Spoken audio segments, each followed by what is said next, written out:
Hello, everyone, and welcome to the YWCA's Exposure to Violence panel as a part of our Teen Dating Violence Awareness Month activities. My name's Epiphany McGee. I'm one of the YWCA's domestic violence counselors, and I will be moderating our panel tonight. I'm going to let all of our lovely panelists introduce themselves. Andrew Lee, do you want to start us off? Sure. I'm Andrew Lee Schuttinger here at the YWCA, and I'm a family violence prevention clinician.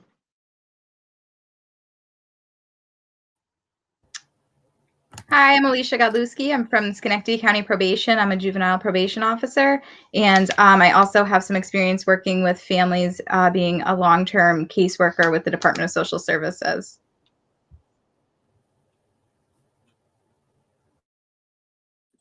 Hi, I'm Mary LaFountain. Oh, sorry, Vanessa. I'm Mary LaFountain. I am a clinical social worker working in Schenectady County and also working in the Schenectady City School District. I am Dennis Green. I work as a school administrator with the Schenectady City School District, as well as being the co-president of Boys Day Out Youth Enrichment Services, Inc. here in Schenectady. Good evening. My name is Vanessa Owens, and I currently work for the New York State Comptroller's Office, but for the past 18 years, I've had experience with domestic violence. I worked for the New York State Office for the Prevention of Domestic Violence. I also spent 18 of those years traveling around the state of New York, working with social service agencies, training on domestic violence and various topics around domestic violence. Thank you all and welcome. So to get us started, just a brief definition of what teen dating violence is. That can include emotional, verbal, sexual, physical, or physical violence. In most cases, teen dating violence is used to get another person to do what that person wants. It's to gain power and control, to cause humiliation or fear, and to retaliate against the partner. Because the prevalence of teen dating violence, I'll just give you a few statistics.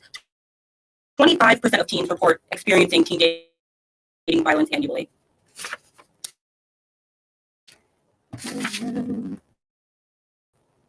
Oh no, I'm unmuted. All right, can you guys hear me now? So I'll talk a little bit louder if this makes it easier to hear. So over 25% of teens experience teen dating violence annually. It's found that 26% of women have reported experiencing intimate partner violence before they were 18.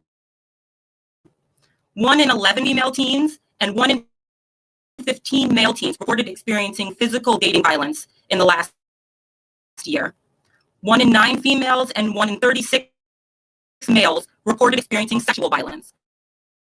So while some of us might not be aware of teen dating violence, it's very prevalent and a very important topic to talk about and become better educated on, whether you're a teen yourself, a parent, or somebody who works with teens and wants to support them.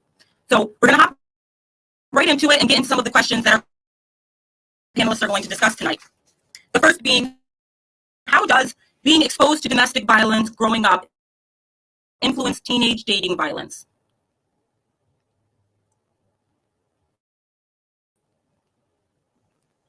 Any of our panelists can jump in and start us off. Sure. I think I'll go ahead and jump in to start us off. So teens growing up in households with domestic violence learn that this is kind of a normal way to being into a relationship. So the teens that I work with don't realize that parents arguing and yelling and such is not normal. That is their normal. They don't realize that in other households, parents aren't always yelling at each other. So when they get into dating relationships, a lot of the time they think this is normal for somebody to want to control me. They love me, or this is normal that we argue all the time and we don't get along. Or if it's a male thinks, oh, well, this is normal to take control because everyone in every relationship is like this. And it just perpetuates that cycle of creating, thinking it's normal and continuing on. I think too, one of the other impacts in terms of just the brain and brain chemistry and how the brain wires is that when you are growing up in a home where you are hearing, seeing, witnessing abusive interactions, you're coding that in a certain way. And so you might be too young to put language to it. So what happens is that codes then is something that resides physiologically in your body. And that can have an impact on the way in which your nervous system reacts to certain things. And as Andrew was saying, right, it also is modeling. So you're certainly going to be coding and picking up and normalizing, or maybe even becoming desensitized to certain things. But, I think it's also important to say the counter to that is that, arguments happen in homes. And sometimes the best routes to solving a fight or an argument aren't necessarily being played out. So one of the things that's also important to remember is that if there's violence in the home and if that's resolving, talk to your kids about that, because that then models for them how to be able to increase skills. And or if it's an argument and you can resolve it safely, do that and let your children see how it's done, because none of us come to the table perfectly able to resolve problems. It's a learning process for all of us. And I think, And I'd like, oh, sorry, my apologies, Dennis. I'm sorry, Melissa. I just to add on, if I can, it's important to understand that this is a form of trauma, and we know how trauma affects the brain. It affects the growth of the brain. It limits it. It causes health issues. All these things. So yes, this is a separate entity, but in the whole, it is trauma. It is causing all kinds of effects on youth growing up. Absolutely. I agree with my panelists, and I'd just like to also add that, when we say growing up at home, we're actually talking about teenagers starting as children. So we actually stem back to the impact of domestic violence on children, much different from child abuse. It's about the violence that children witness in the home. So just based on some research and some information, based on research, there's a 30 to 40% intergenerational risk of domestic violence that impacts boys, where only 30 to 40% of them will actually grow up to be an abuser, or be violent in a relationship, which could very well start in the teen years. But for girls, interestingly enough, when we talk about domestic violence or seeing violence young, and then in their relationships, there's no necessary percentage, but what is said is that it's a belief that girls will stay in a relationship longer, particularly if the behaviors that show up in the relationship mimic what they've seen in their home in the past. So if you grew up in a home where there's yelling and screaming and arguing, and then they partner with someone who yells and screams and argues, unless someone has already made them aware that that is not a healthy relationship, they will just think that, it's just like what I'm used to at home, and think that it's normal, and it becomes normalized. And I think that's something that needs to be emphasized, because we use that word, they think it's normal. Well, I mean, anytime as we're children, we don't know anything outside of our world, out of our bubble.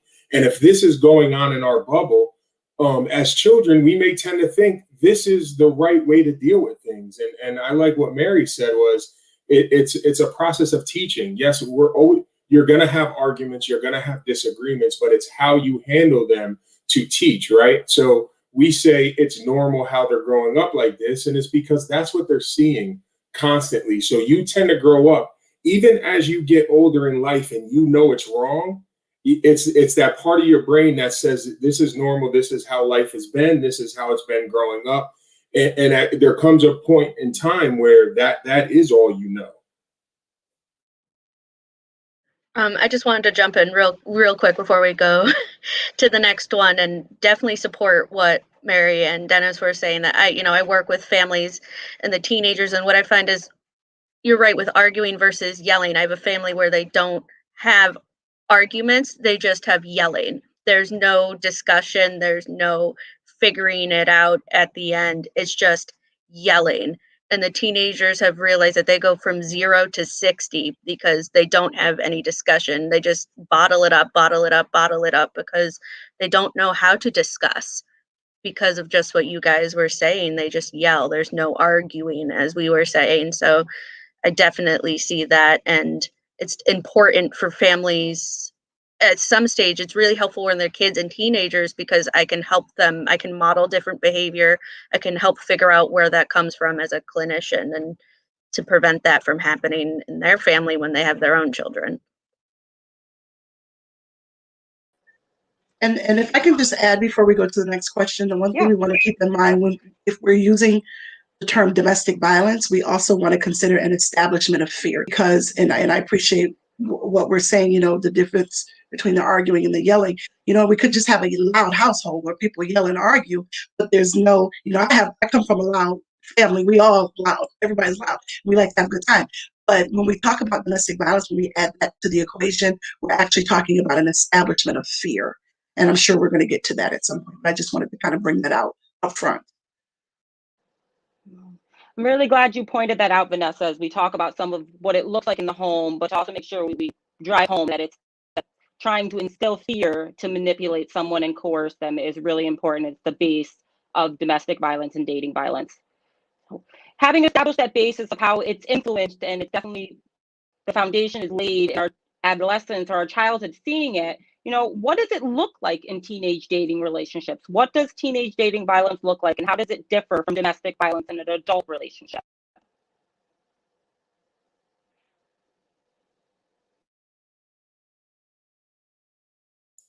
I think you began saying it was tough to hear you, but you expressed that what it looks like is physical, sexual, psychological, whether it's aggression, stalking, any unwanted behaviors in a partnership, whether it be electronically, face to face. There's this whole new added component with the virtual world, on the internet. So while we're continuing to learn more about this, I think as a society, because new things are added in all the time, new ways of violating or abusing.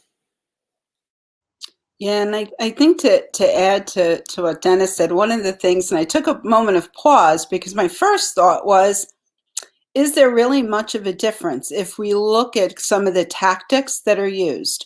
The only thing that I could think about was immaturity, right? So we might be looking at a situation with a middle school couple. I feel funny even saying middle school couple, but people date in middle school. And so there might be immaturity. So you might be seeing jealousy. And how can I differentiate between what's the jealousy that's associated with fear, control, manipulation, and isolation, and what's the jealousy that is just coming out of being immature and not having those social skills? So I think it may be more nuanced when you're looking at dating violence versus domestic violence. But I think that it is fair enough to say that the tactics are the tactics that are used. And it's something that, starts with something seemingly maybe benign. And oftentimes then it's not even recognized. It's a kind of violent adage, but it's the idea of if they showed me who they were right away, right, I wouldn't be staying. So I think that you see those kind of dynamics play out, whether it's dating violence or whether it's domestic violence. I just want to agree with both of you guys. I had the same thought, like, what is the real difference? Because we do see a lot of the same tactics. And Dennis, I agree with you that I feel like with teens, we see a lot more of the online virtual coercion that, the partner gets a picture that maybe the other person doesn't want to get out and they use that as collateral. And then things start spreading on social media. So I think that that's used a lot more than adults because obviously kids are using social media all the time. So I think we see it spill out into schools. I'm sure you guys see it with rumors or pictures going around and things like that. So I think they that's really used as a major tactic with teens. I think Vanessa added what the word she used was fear. So is there a different?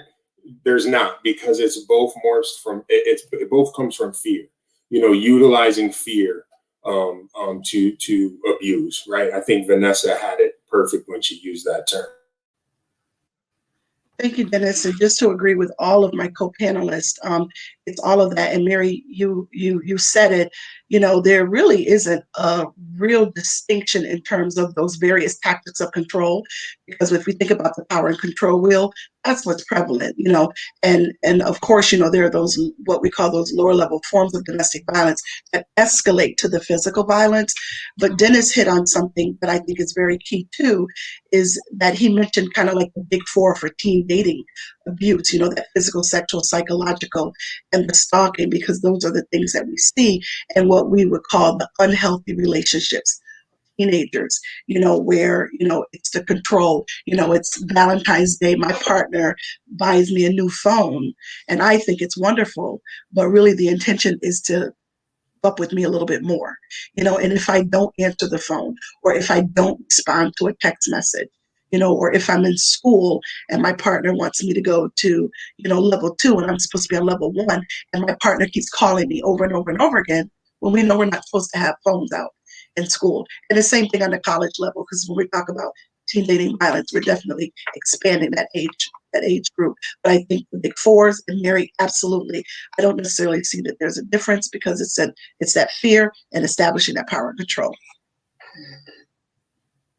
And I just wanted to jump on real quick when looking up this, because like all you said, I was like, I wonder what the difference is. So I did some Google searching, and one thing that came up that really stood out to me was LGBTQ teens, where that's a lot of the partners saying, oh, I'm going to expose on social media, whatever, that you are gay or bisexual or whatever. Especially because, as we were talking about, I think people don't necessarily come out in high school because of all of the stigma, shame. And so that might be a little bit different for that age range. That really stood out to me. And with all the social media, like you were all saying, now you can expose people by being like, oh, I took a Snapchat of you on my bed without, or, and nobody will ever know. And they can use that as that control. So I just want to throw that out there, because that came up in my Googling. I love that we're able to establish this idea that it's no different from domestic violence in adult relationships. So thinking about that, do you think teenage dating violence is taken seriously, as serious as adult domestic violence?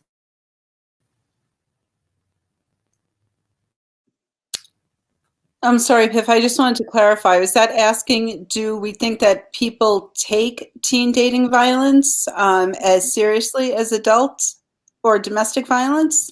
Yeah, it's a really, really good question.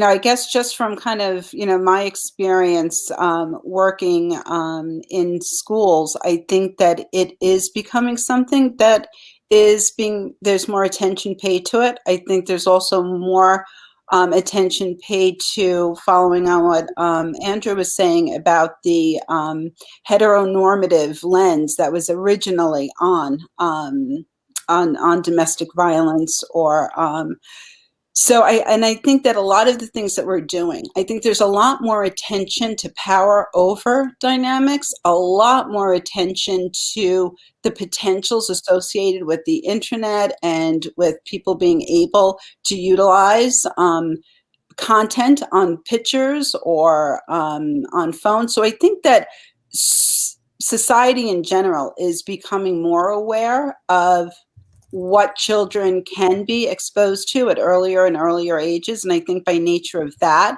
it has then allowed us to be a bit more aware of what's happening with teens and preteens when they're dating. And also trying to provide some social emotional literacy around how do we build up resilience and how do we prevent and allow for people not to be desensitized to what power over and what fear in relationship looks like. And I think just showing, what you're doing, Epiphany, right now, and this panelist shows that, hey, yes, it is serious. And that's why we're doing something like this, to say, hey, here's 6 people that understand what's going on, or trying to understand and trying to help and get this information out. I think this right here pushes that envelope to say, yes, we are taking it serious. I think, when schools started to really look through the lens of trauma, I think that also pushed us toward, listen, it's a form of trauma. So now we're seeing this. And if we weren't taking it serious, then it's being taken serious now, because we're looking at trauma, how it's affecting school. And I'm sure we're going to get into how this area affects youth education. But, again, looking through that traumatic lens, that trauma lens, is kind of pushing us to take all pieces of trauma seriously. Absolutely. And Dennis, that's such an amazing point that you make. And I can tell you, I can even speak from my own experience, starting in the field years ago. When we talked about domestic violence, we really talked about adult intimate partners. We talked about, heterosexual or same-sex relationships, but it was really geared and triggered toward adults.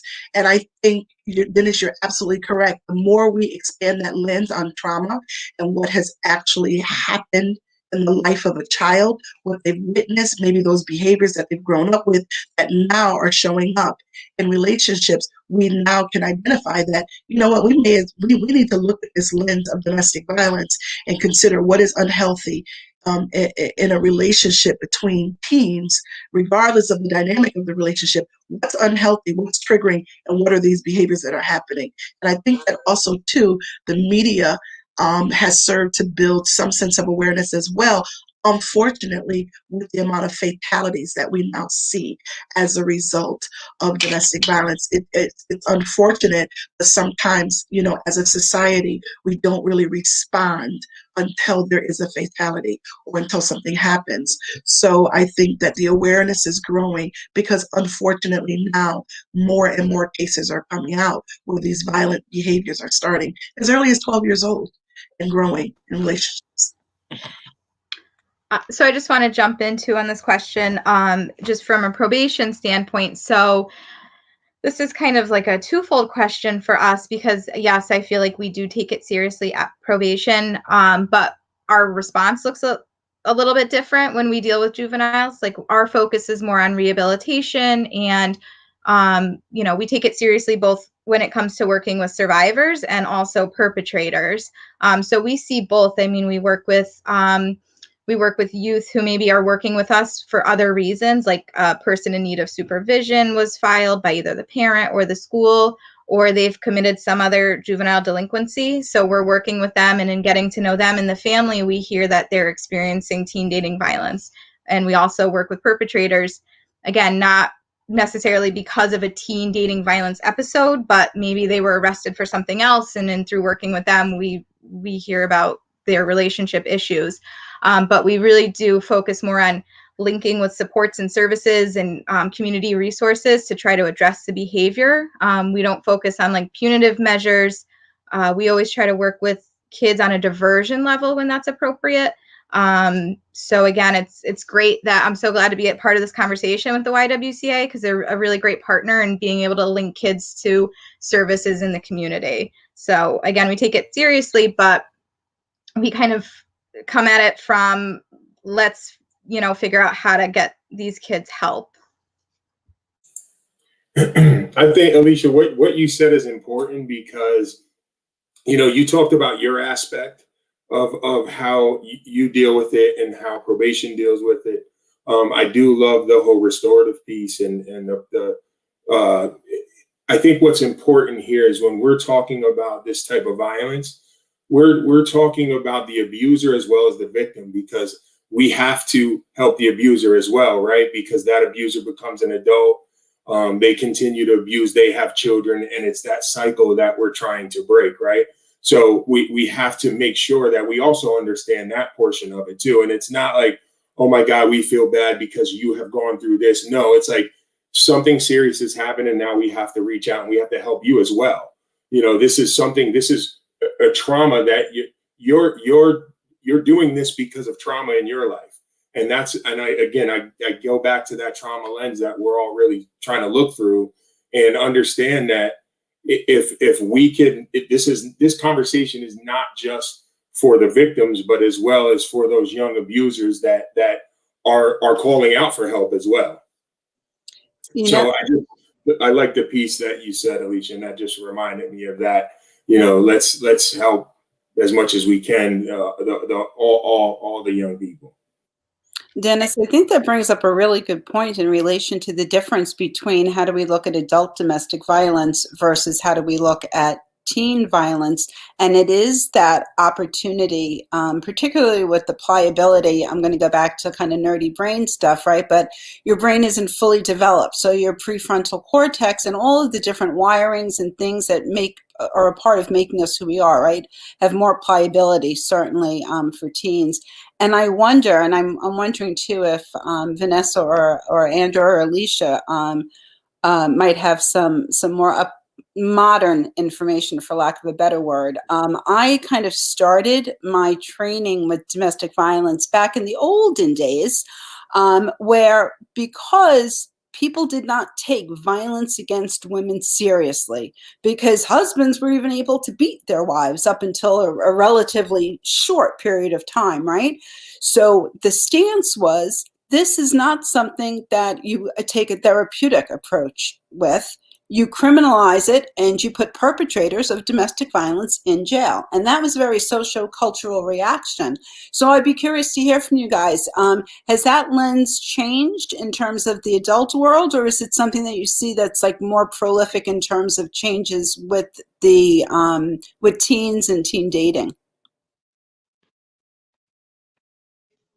Oh, that's a loaded question. Mary, we could probably be here 3 more days talking about this, because now you're getting into that historical perspective, which was, the societal norms. And, that's going right back to, my mind is going crazy now. But it's taken us back to when not only were women not perceived, not only was domestic violence not taken serious, we were not taken serious, and it was a women's issue back then. I think the evolution has changed in the sense that now we're recognizing now today that anyone can be a victim of domestic violence. It can happen in any perspective, but any dynamic of a relationship. I know for me, the language that when I came into the field in 2003 was very different than the language that I use now, because I have more of an awareness around understanding the dynamics of abuse, what we mean when we say domestic violence, whether it's teen dating or intimate partner, because the reality of it is, if we don't build the awareness in those formative years, those years where we're talking 16 to 24, then you're going to have those same behaviors at 59, 58, 60, 75, 81. That I've seen, and in my experience, I know of a gentleman that was arrested at 81. He murdered his wife. And so, but I also know that it's not only men who are perpetrators. But I want to say this really quickly. I love that Dennis is bringing up trauma. What's important also to attach to that is cultural dynamics too. That's a big piece of awareness when we're talking about domestic violence, because oftentimes perpetrators sometimes don't know that they're committing a crime because of the cultural norms coming from other areas, other communities, other belief systems. They believe that these behaviors are acceptable because it's been acceptable in their culture. So not just building the awareness, but also driving the message home that that may be your culture, but here it's a crime, and having those conversations. And I'll just stop right there. I just want to add quickly to a little, like the end of your question, Mary, is that I think that in the juvenile system as a whole, we are moving more away from now punitive measures overall. So like Dennis said, we really want to focus on restorative measures, because that has been shown to have better long-term outcomes. So if it's punitive, it works in the moment, but we really do want to make like long-term changes for the kids that we work with. Can I just, sorry, this is a completely different thing than what we were all just talking about, but talking about media, I think, is super important, because if I have to hear one more time about how a teenage girl who was murdered by her boyfriend was Romeo and Juliet, I'm gonna explode. I don't hear that for adults. I do hear, why didn't she leave, la la la, but that 16-year-old who was murdered by her ex-boyfriend, they called it Romeo and Juliet. They were a cheerleader and he was a football player and everything was lovely and perfect except for the part where he murdered her. That is not a good narrative that we are teaching teenagers, that, oh, well, he murdered her, but there were all these things and they were just teenagers and we thought it was all normal. I don't think that that kind of storytelling is really helpful for how we're displaying what domestic violence, teenage dating violence is. It's not a good representation. So although we at the professional level are getting that, I think that mass production, we kind of have to help them with that wording, and go in that direction. I love that you brought that up, Andra, and that as a whole for this question and the things that were brought up, we were talking about the awareness that's important, right? Awareness of these behaviors, awareness of what they look like so that it can be combated. And I think that's why this panel and other activities and things of this nature are so important, because they are educating people in general on what this looks like and that it is a serious topic that's not given nearly enough attention or light to, so that we can know what it looks like so that we can work against it. So, moving into this next question, I think goes into, where do we see teens the most at this age? And that's usually in schools, right? Where they spend a large chunk of their time and where people are really able to reach them and give them resources and connections. So thinking of that, are school professionals trained to recognize the signs or symptoms of dating violence? Yep, I was watching Dennis's mic, waiting to see. So I think that the words that I was hearing a lot as we were talking was restorative and trauma sensitive. And schools have really started to invite those practices in. And so I think in terms of teachers as well as other support staff in buildings, they are looking for interactions. They are looking for times when there is any type of either verbal, of course, clearly, right? Physical violence is the grand flag, but people are paying attention in school. And they're also paying attention about when something does happen, how are we addressing it and how are we resolving it? And I think we're doing a twofold approach. I think we are doing restorative practices, mediation matters, peer supports, which I think are so incredibly important for peers to be modeling those behaviors. And they're around, how do we hold or how do we support kids in being able to take accountability for mistakes made and for actions? How can they identify what has my action done to another person, which is instilling that other perspective. It's instilling empathy. It's instilling those things that just help you as a human being be better in relationship. And I think we're also talking about it. I know, in my department as a social worker, it's pretty easy because social, emotional, talking about feelings, naming your feelings, all of this kind of work is just par for the course. But teachers are embedding it into their education component as well. So it's giving voice, it's giving literacy. So I think that that's another powerful way in which schools are starting to really take this on in a way that allows them to do it, because schools are still responsible, right, for academics. So it's really embedding these social emotional literacy skills into that responsibility of being educators and broadening out what that means. And then like Girls' Day Out, Boys' Day Out, there are just so many things in partnering with our community providers, whether it's the Y or probation or Planned Parenthood. So I think all of those things are really helping schools break down some barriers. And they recognize that it's also, it affects attendance, it affects ability to attend to academics. So there's a pivotal reason for schools to care about this, aside from just the humanistic reason that we would care for it. And Tiffany, you're absolutely right, Mary. I let you go because I knew you would be able to summarize it more verbally than I would. But I think I think what's important is, Epiphany, you said we see them the most. And you're right. I mean, 6.5, 7 hours a day after school program, maybe even 8, right? So it's important. But I think what the key thing is the engaging relationships that folks in schools have with youth, right? Because we could be this big building. We could be this building where people come and go. But if we don't have those relationships, kids aren't sharing with us. We can see, we can hear, we can read text, but if kids aren't sharing, we're never going to know, right? So it's that relationship that you build with young people, whether you're a school counselor, social worker, teacher, custodian, administrator. That is the key. Having that relationship, that understanding, that comfortability. I think that allows us to be more influential in the school system, right? Because of those relationships that you build. So absolutely, I think school is some of the most important places to be when looking at this kind of stuff. And Mary said that engagement with the community and that collaboration. I always see school and community as one. There can't be a community without a school. There can't be a school without a community, right? Because that's what we are. So I think it's extremely important.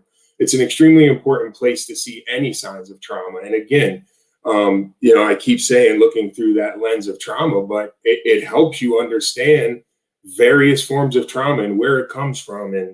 And I just think that, in the last few years, learning more and more about trauma had, again, brought us together in this situation, and we're putting this information out there, right? So it's only going to grow. That idea of the trauma, right? Experiencing trauma, you definitely start to show symptoms of it. And Dennis, you pointed out that relationship is important. If you don't have the relationship with the student, you can't kind of tease out anything, and they're not often likely to open up to you. So signs of trauma, right? Teen dating violence is trauma. What are the indicators that if you did have that good relationship with a student, and I think this is for anybody, even those of us who don't work in the school district, what are those indicators that somebody is experiencing teen dating violence, so that you can use that relationship you may have with them to support them or to even notice it at all? Well, I'll jump in and say, some of the key indicators would be isolation. If you notice that a student, and I'm going to throw a word in here too, an athlete as well, because I think in the school districts, we also want to consider the relationship that coaches and folks in that arena have with children as well. And there is also, and maybe there'll be opportunity to talk about that a little bit later before we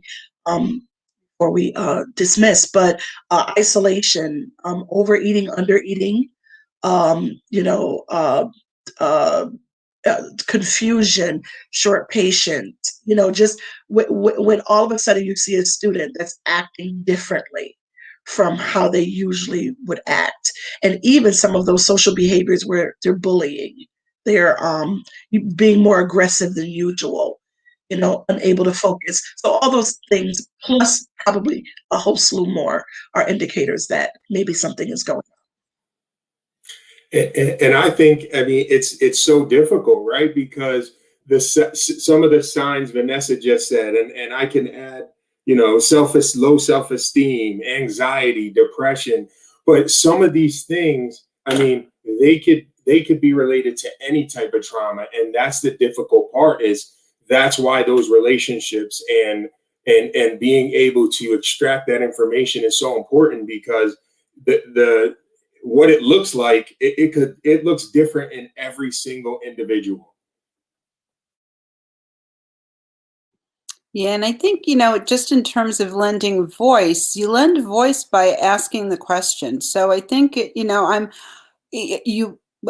know, we check in with kids, and if we find that a kid is in a new relationship or dating, we'll start there by, having letting kids know that they're invited to talk about that, and we can create safe spaces for them to talk. And in some ways, when we do identify, we're using those skills of safety planning with kids as well, so that this way we are. And again, that goes back to, right, the trauma sensitive is about, making something safe giving somebody choice, making it collaborative, making sure somebody feels empowered. So when we're putting that on all of the conversations we're having, we're modeling the behaviors of how somebody should be treated, but we're also creating space for those conversations to start way earlier than when we start to see the signs of any type of harm or abuse in the relationship. And Mary, I just wanted to agree with you too, because you started talking about it in the last question too, about how teen dating violence can like spill over into other aspects. So you start to see attendance issues. And I know working with families, we start to see that at home, like more of a poor relationship with their parents, and kind of what teases it out a little bit more. What I've seen is just a need to be in constant communication or around that person all the time, because I know, we know that abusers can use isolation as a tactic. So it's just, I need to talk to them. I need my phone, like just a reliance on having their phone all the time, just to be in constant communication with that person. That's what usually is the first thing that triggers parents to say, wait a second, like this is becoming a lot. I just want to say, I only got out of high school 8 years ago, and 8 years ago, we weren't talking about this at all. Like, I don't remember anyone coming up to me and being like, hey, have you heard about teen dating violence? Because I would have been like, what are you talking about? So I'm glad to see that it's in schools, because, I mean, I did have a few teachers that I was really close to, and they really made a difference in my life, but we didn't talk about this at all. And also I wanted to go even just not teen dating violence, but just about kids in classes who might be living in those homes. A lot of the time what I see is they're the funny ones, or they're the troublemakers, or they're the ones who you're like, well, they're just they're just stupid or whatever. Those are the ones that it's good to pull aside and have those conversations, because they might not have bruises on them, but they are experiencing trauma. And I would also like to mention too, those more severe consequences or symptoms or of the domestic violence and the teen dating violence, where we may see, and this is for our audience, depression, anxiety, suicidal attempts, the substance abuse, those two. And I agree with you, Dennis. It's such a thin line, because it crosses right over into other areas.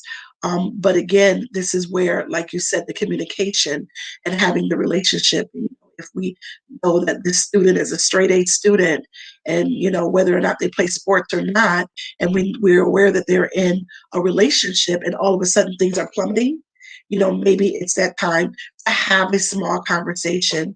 Um, but even being careful with that too, how the conversations happen, because with domestic violence, any services, anything, and the why you guys do such an amazing job of communicating and being out in the community and building awareness. But that's exactly what it is, awareness. It's all voluntary, and so we just have to make sure that our youth know that if there are issues, services are available, and never require or force or try to make them, fix their situation. Oftentimes victims can't fix anything. And oftentimes we can't fix it, and you have to be careful with promising anything. And there's the confidentiality. You want to respond quickly, effectively, but you have to draw that line. When I meet with young people in situations like this, I'm very honest. You have to, if you have that relationship, you have that genuine conversations. And Mary said it. It's not the first time you're having a conversation with that kid. You have probably built up because you're paying attention. So it's not necessarily just out of the blue. A lot of the times that young people will give you clues along the way to test you, to see if they can trust you, to see if you're going to listen to them genuinely, right? Not just brush them off. They're trying to find the right people. And I say that both for victim and perpetrator as well. It just is going to look a little different. I like that you brought in the perpetrator as well, Dennis, and that's something, I also wanted us to touch on that idea, what are indicators that somebody's perpetrating teen dating violence, and what are the resources for them? feel like we often focus on the survivor of violence, and especially in the adult world, we tend to really focus on them, and the perpetrator, they're in a different area that we're not necessarily focusing on. But as teenagers, this is a chance for us to really get in there and work on this before it builds into something bigger, like domestic violence at the adult level. What are some resources for people who are perpetrating or indicators that's happening? How can we support them and try to teach them healthy behaviors? So we did touch a bit on this when you were switching over, Yeah, absolutely.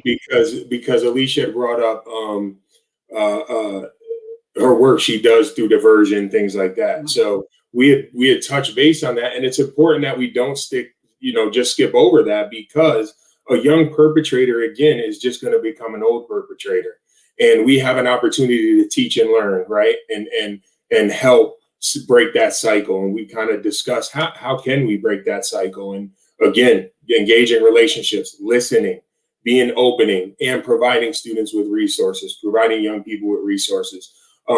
Because and I'm looking through a school lens, we're not just always looking for that victim in the school, but we may hear, we can't just let that student and work with the victim, right? We have to say, all right, what are the support services we can give the perpetrator, but also a student that's coming to school expressing that there's domestic violence in the household, right? Because if we're sitting here talking about how that cycles out, we have to be mindful of those that are going through it at home that aren't in a relationship, but are experiencing being exposed to it.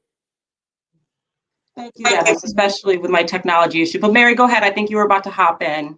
I was, again, kind of thinking from a school social worker lens. I think the other thing that we're doing a bit different culturally is a lot of the behaviors that one would see with somebody who had a power over way of interacting with people would be things like conduct disorder or oppositional defiance disorder.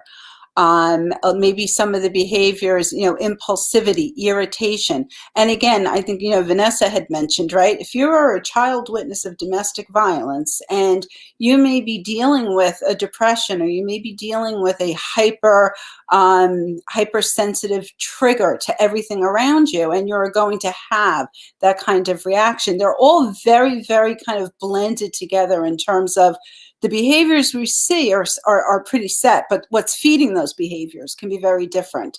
And it used to be like those were the students that would become isolated, right? So the very tactic that we're trying to tell somebody not to do, we actually impose that as their consequence. And I think that in terms of somebody might not be identified as a perpetrator of dating violence, but the behaviors might be seen in classroom when it comes to any kind of wanting to format control over that student.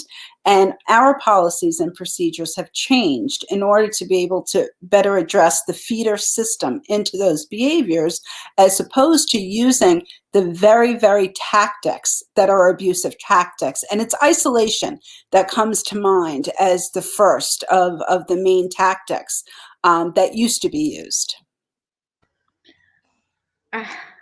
I would actually love to see more resources for kids who are starting those perpetrating behaviors, because I do think that is an area where we're a very service rich community. I think we're lacking in that aspect. We start to see some of those behaviors at home, even if they're not in a dating relationship, really with parents, like trying to exert control over parents, like bullying mom into saying yes to things that maybe she normally wouldn't because she's afraid of the explosive reaction. And really what we do is we refer those families to individual counseling. But I don't know if, I think it would be nice to have more specific type of a targeted intervention for that type of behavior. Absolutely. And so this is where I will probably plug my former agency. Just coming from a state level, one of the things that was an evolution of time, back to Mary's point earlier, is we're being a lot more survivor focused and survivor centered. So I'm going to say, in my years of experience, and talking to media audiences around the state of New York, we always directed everyone in terms of resources and services back to their local DB program. So whatever community that you're in, start with your DB program, because those individuals within that DB program, those advocates, those that are employed, have the resources and the supports. They can connect to resources and supports and support groups on a national level, on a state level, and on a localized level. So I always say kudos to the Y in Schenectady and many of our various DB programs around our Capital District area, because they've dedicated their lives and their times to working with victims, but also to providing resources. There are some veterans intervention programs that are out there that are available. The words are failing me now because I feel like I'm on a time thing, but there are services. The key thing to do, particularly if you're in a school district or in any other setting, and someone says they're a victim of domestic violence, or someone says I'm not safe at home, and they need those resources and services, direct them to the local DB program in their community. That's the best starting point you can have. Now, through my former state agency, OPDV, there are resources that are available, free resources that you can order, you can put in your schools, you can put in probation. There are documents, tangible items that you can give out to individuals where they can take and read if it's safe for them to take it. But we always send a verbal message, get them connected to the local DB program, and let the DB program take it from there, and they'll provide those supports and services. Thank you so much for that, Vanessa, especially that running it home, that there are resources. There are places you can go in the community that can provide that support if you need it. And this is the perfect platform to kind of get that out to teenagers and parents, because one huge thing is the person, not only the people who are in the relationship are suffering, but the people around them who are attempting to support them are also going through it with them and need that support. So thank you. And one huge thing that I think we covered here that I really want to drive home again, especially with teenagers, that they're not often going to come out and say right away, this is what I'm experiencing or going through. It's going to manifest in those behaviors that are really hard to understand. And having this education around it and knowing, okay, I need to dig a little deeper to figure it out, rather than writing them off as the trouble kid or the kid who's talking back in school or disrupting the entire class, is super important. As we come towards an end to our panel, is there any final advice or words that you'd want to say more about this that you feel like the audience might want to hear, considering that it's teenagers, it's parents, it's individuals working with teenagers? Anything that you feel like we haven't covered tonight in the panel that you feel it's important to get out? One of the things that I'd like to kind of offer up to parents in particular, I think that whether it is violence in the home or you yourself are struggling to kind of break that cycle, maybe it's how you were raised, is self-compassion goes a really long way. And so I think that you really got to start with being really compassionate with yourself and acknowledging that no parent is perfect, and that it's okay to talk about it. It's okay to and it's difficult because I know there's always that worry about, well, what will happen if I disclose, right? That this is something that's happening in my home. So I think that, we really need to work on that fear that still exists that keeps people from talking openly about it.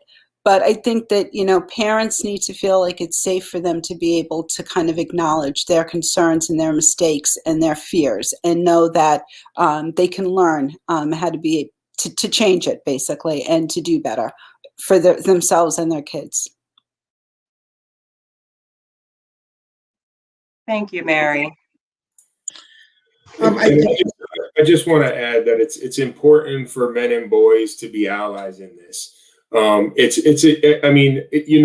know that there's abuse on both sides, but men and boys have to become allies, and we have to get out of this world that we can't express our feelings, we can't talk about our feelings, because that's where it all begins. We have to teach our young men expressing your feelings is okay.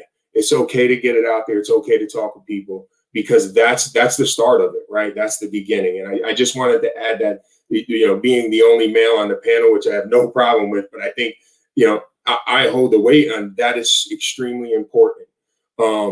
I've been through domestic violence as a child. I think it's important that we have us young boys have someone to go to and talk to, and not be afraid to do that, right? Not be afraid to understand, what are you feeling right now? What are you going through, right? It shouldn't be a punishment when a young man comes to you and say, this is what's going on, right? We have to teach. It's not always, discipline, discipline is a form of teaching, right? And it doesn't always have to be that punitive type of discipline. Very powerful. One other takeaway, I think, just in mentioning the current time that we're in, that for individuals who may feel isolated at home because of COVID, we want to make sure that they understand that there are resources and services and supports available. The text to chat lines, be able to say, I'm a victim of domestic violence, and text that on the phone if I'm in the same room with my abuser and I can't leave the home because I'm quarantined. So there are those services, and there have been accommodations and guidances and recognition of the time that we're in. And there's been recognition of the importance of continuing to advocate for victims through this pandemic. So those services are there. And again, I always divert back to the local DV programs, because they are the ones that are working hard along with the coalition and the state agencies to provide that solid resource for those victims in the community. So awareness and resources, DV program. Thank you. Thank you, Vanessa. And I think that's a great note to end on, right? Awareness and resources are available. And if you need anything, definitely we have that ticker that's going on the bottom of the page. If you need to reach out, if you want support either for yourself or for someone that you know, the YWCA is available. And we thank you guys, first the panelists, for joining us here tonight and really trying to educate and reach out and provide support to the community. And thank you everyone for watching.